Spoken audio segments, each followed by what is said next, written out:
Welcome to Her Remarkable History. Remember, to support our channel, please subscribe. Queen Victoria's calamitous funeral. On the 22nd of January 1901, inside the walls of Osborne House on the Isle of Wight, Queen Victoria died.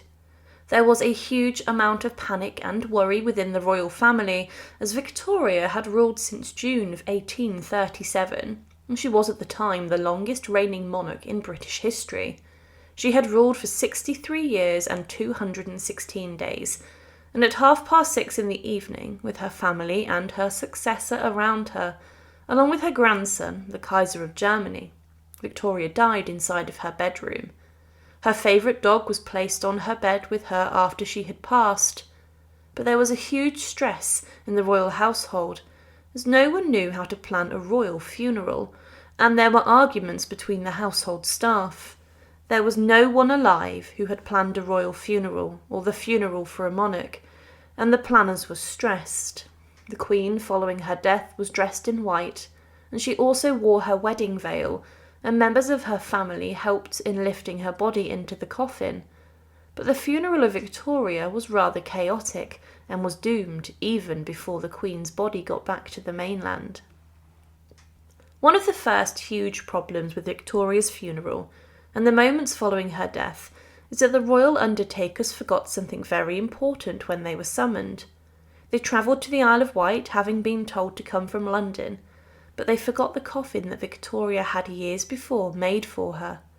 The very coffin which for years had been made to bury the Queen in remained in London, being left behind, and because of this, a carpenter who lived nearby was approached to make the Queen's coffin. This must have been a huge honour for him, as this unknown man would create the coffin for the iconic Queen. When the coffin arrived at Osborne House from the workshop, Victoria's body was placed inside of it.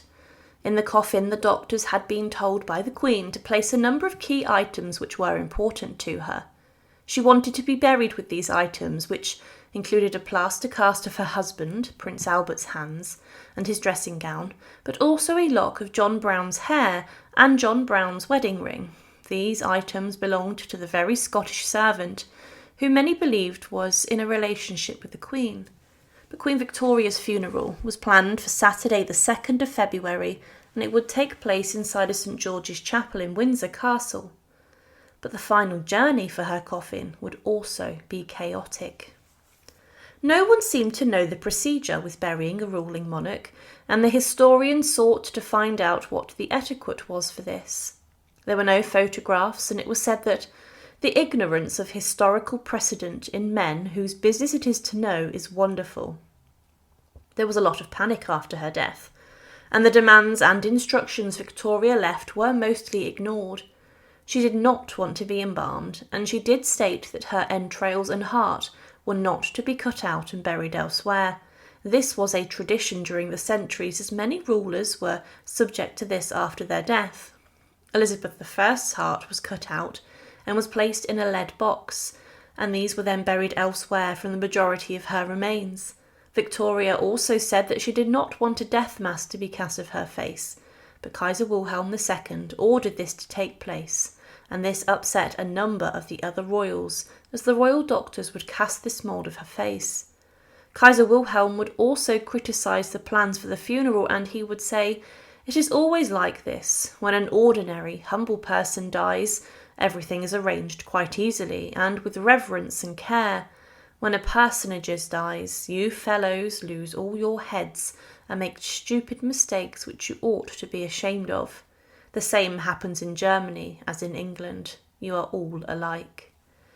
He would take the arrangements into his own hands, and he even banned the assistant of the undertaker from touching Victoria, insisting that the family and courtiers should be the ones to deal with the body. One witness stated, "If the occasion had been a less grave and solemn one, there would have been much that was humorous in the Emperor's harriage to the rather dull undertaker's assistant.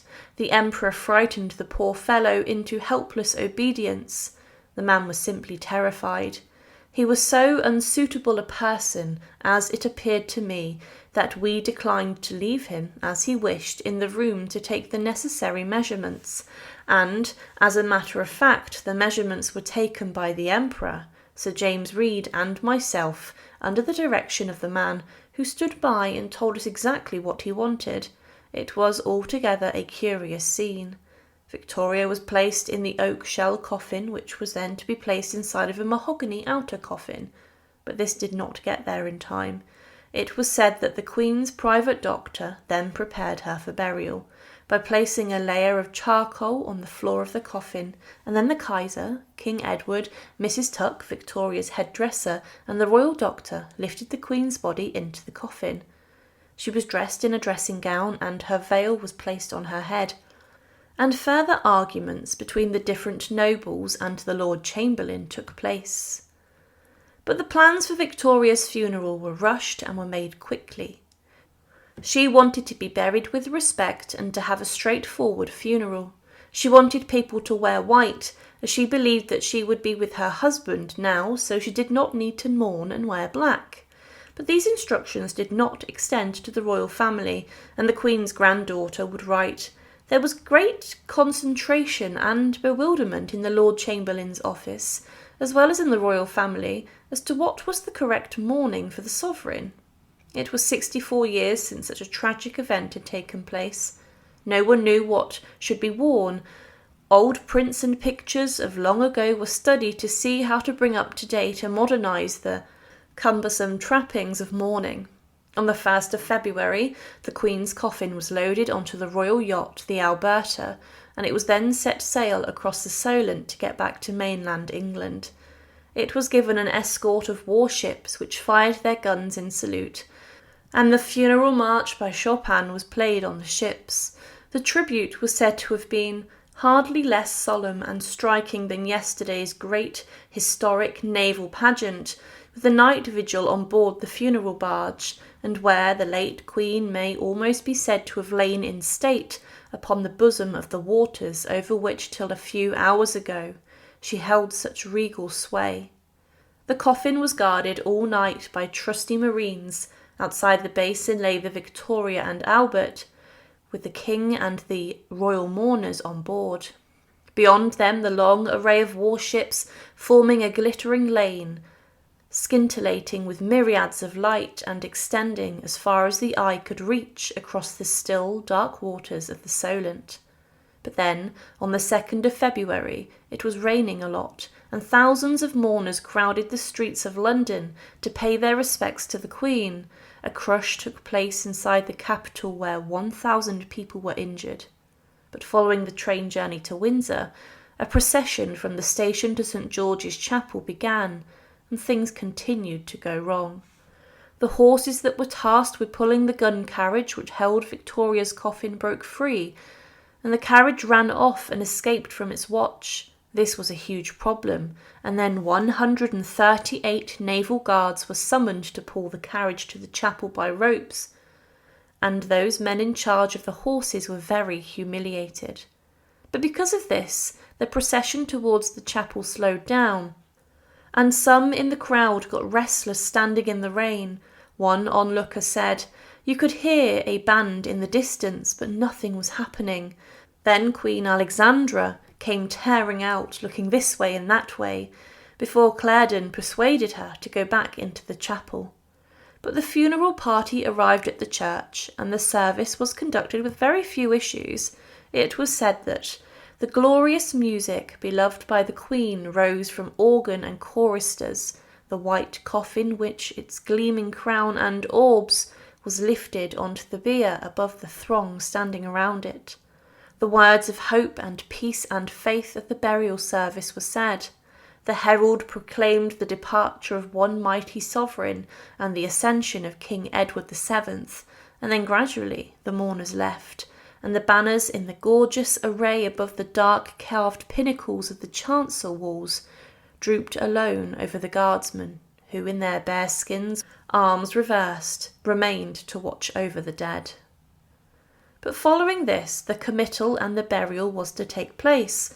The coffin then needed transporting from the chapel to the royal mausoleum in Frogmore, where Prince Albert had been buried.